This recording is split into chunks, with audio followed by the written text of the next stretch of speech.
The term Brothers' War is used to describe the Nigerian Civil War that lasted 30 months from July 6, 1967 to January 15, 1970. This war led to the displacement and deaths of about 3 million people on both sides. But was the Nigerian Civil War a brothers' war? Let's find out.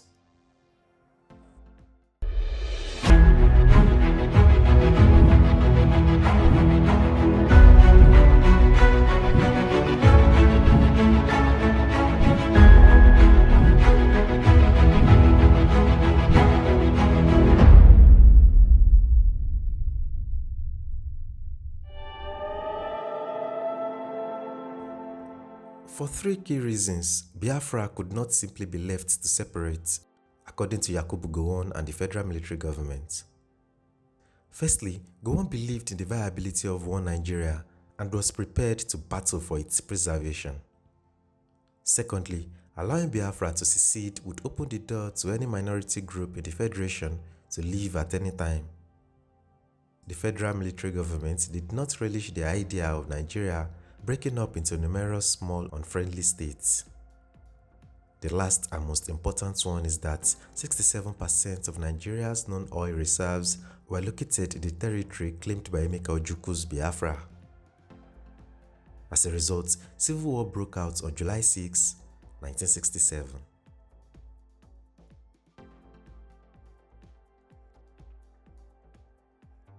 The Nigerian Civil War, or the Nigeria-Biafra War, began as a police action and would rage for 30 months.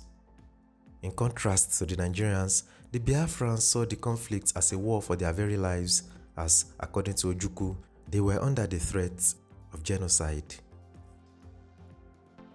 Ojukwu and his group of advisors were successful in focusing Biafra's public opinion around the developing Igbo nationalism while also winning widespread foreign support by portraying the war as primarily a self-defense action. Gowon's efforts to maintain the Nigerian Federation in some respects seemed to confirm Biafra's perception that the regime's primary objective was the destruction of the Igbo people. Isolating Igbo territory and destabilizing Biafra were the main goals of Gowon's war plan.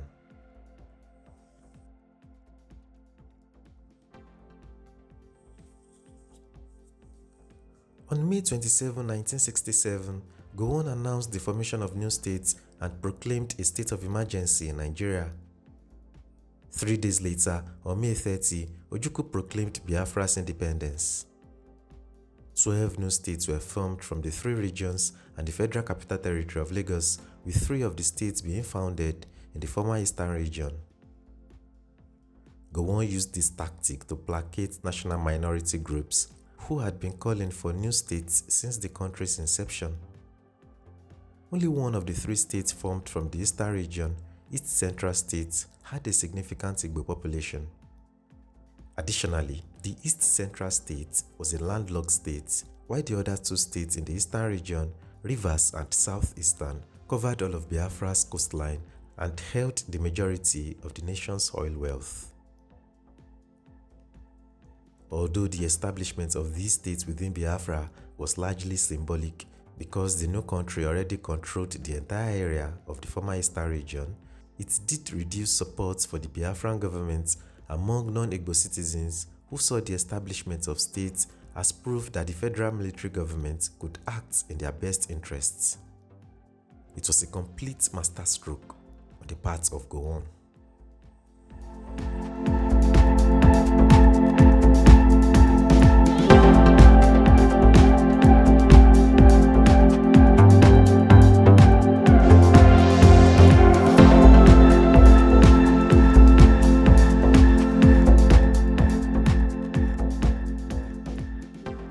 While the establishment of new states was intended to further divide the Igbo and complicate political issues for the Biafran government, Gowon also made steps to stifle the Biafran economy. A military cordon surrounded the nation and the coast was under blockade, making it a challenge for Biafra to import or export food and other supplies. Even while the federal military government did permit routine shipments of aid handled by humanitarian organizations, the embargo's overall impact was negative. In January 1968, Gowon announced that the Nigerian currency would change. This meant that any Nigerian money the Biafrans had accumulated to finance the conflict and the administration swiftly lost all its value. These economic considerations eventually had an adverse effect on Biafra.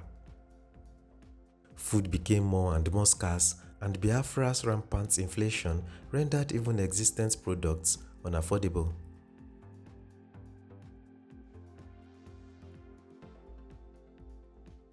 Following some early military gains by the Biafran army, which in the early stages of the conflict captured the Midwest region and threatened to invade the Western region, the Nigerian forces started to advance, gradually driving the Biafrans back well into their region. On October 4, 1967, federal troops took control of Enugu, Biafra's first capital, and by October 18, they had captured Calabar. Federal forces quickly drove the Biafran army from the Midwestern region. The federal government appeared to have won the war easily, but the Biafrans resisted giving up so lightly. The warfare ceased for a while after the capital was relocated to Umuahia in the south. This was partially motivated by Gowon's expectation that the people of Biafra would rebel against the Biafran government on their own as a result of his policies of economic stifling and political favoritism of minority groups.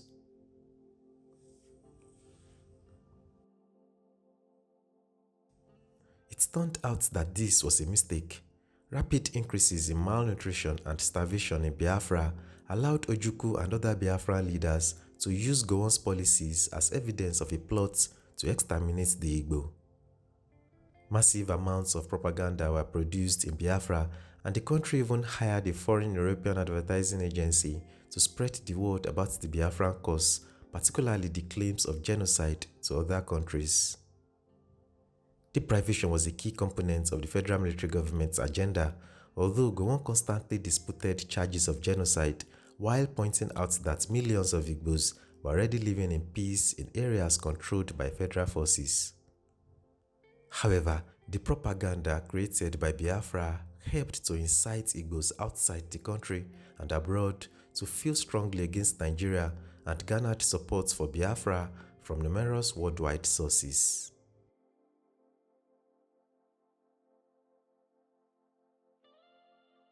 On January 15, 1970, Biafra formally gave up its independence and surrendered to Nigeria. The war had finally ended, but Nigerians had to live with the agonizing effects. In fact, during the fighting, around 3 million people had become internally displaced. Despite the swift reunification of the country and the Nigerians' earnest efforts to move past the past, the Civil War did leave a lasting impact on Nigeria. One that would get worse with the military's continued hold on power following the war. Then, you would ask, how was the Nigeria-Biafra conflict a brothers' war?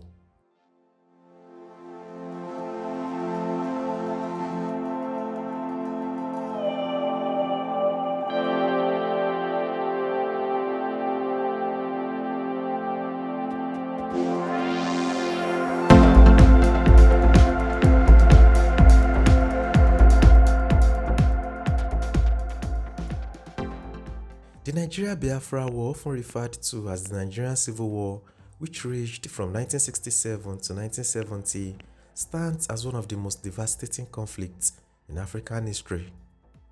It was a war that pitted compatriots who were once officers and soldiers in the Nigerian army against each other.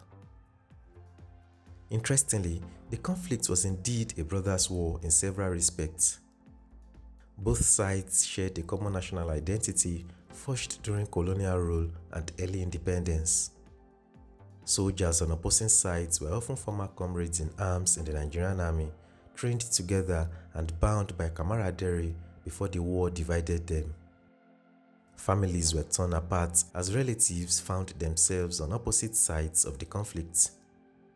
Entire communities were divided, and the war inflicted deep scars on Nigeria's social fabric.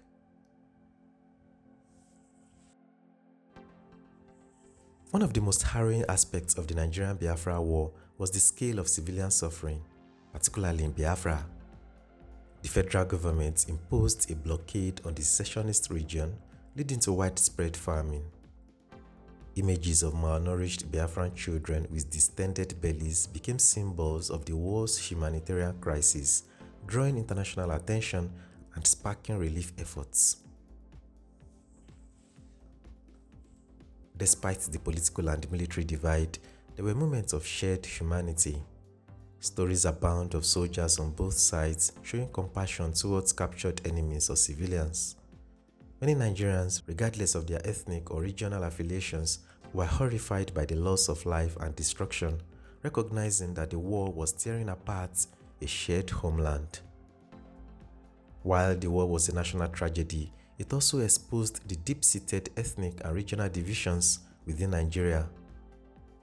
For the Igbo, the declaration of Biafra was a desperate bid for survival after the pogroms and political marginalization. For the federal government, the war was about maintaining the unity and territorial integrity of Nigeria. Both perspectives were shaped by genuine fears and grievances.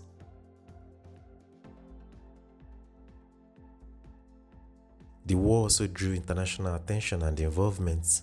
Biafra's plight garnered sympathy worldwide, particularly in Europe and the United States, where humanitarian organizations mobilized to provide aid. However, international support for the warring sides often mirrored global Cold War politics. The federal government received military support from Britain, the Soviet Union, and Arab countries, while Biafra relied on France, Portugal, and a few other sympathetic nations. This international dimension added another layer to the Brothers' War narrative as Nigeria's internal conflicts became entangled with external interests. Yet, at its core, the war remained a deeply personal and domestic tragedy affecting families, communities, and the collective psyche of a young nation.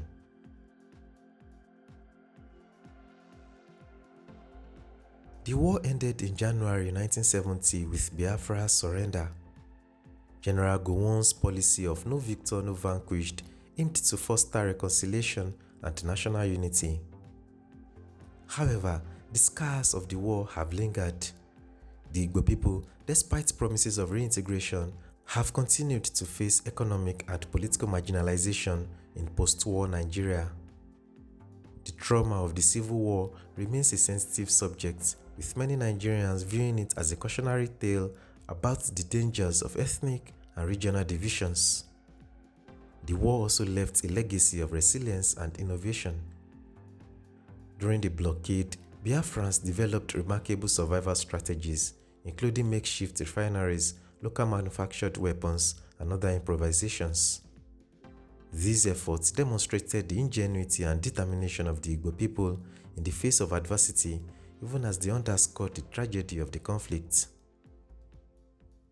The Nigeria-Biafra War is aptly described as a brothers' war because it was a conflict among people who shared a common history, culture, and national identity.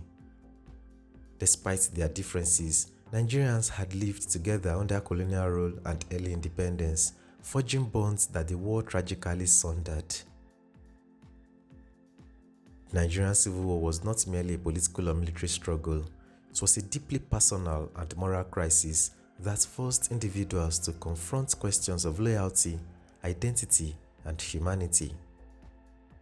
The term Brothers' War also highlights the futility and tragedy of the conflict. The war did not arise from an external invasion or conquest, but from internal divisions and grievances. It was a war that could, and perhaps should, have been avoided through dialogue and compromise. Instead, it left a trail of death, destruction, and bitterness that continues to influence Nigeria's politics and society.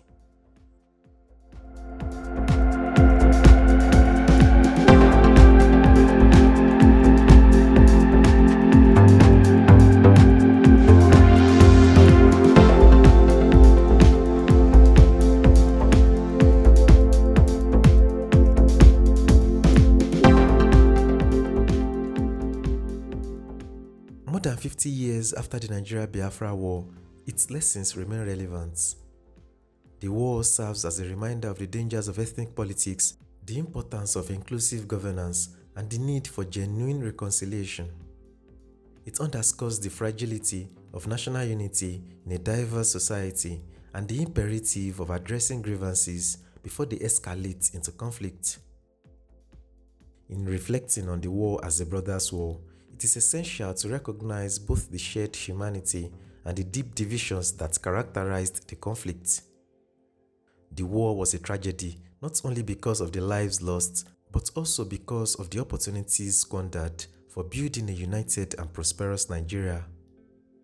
Yet, the resilience of the Nigerian people offers hope that the lessons of the past can inspire a better future.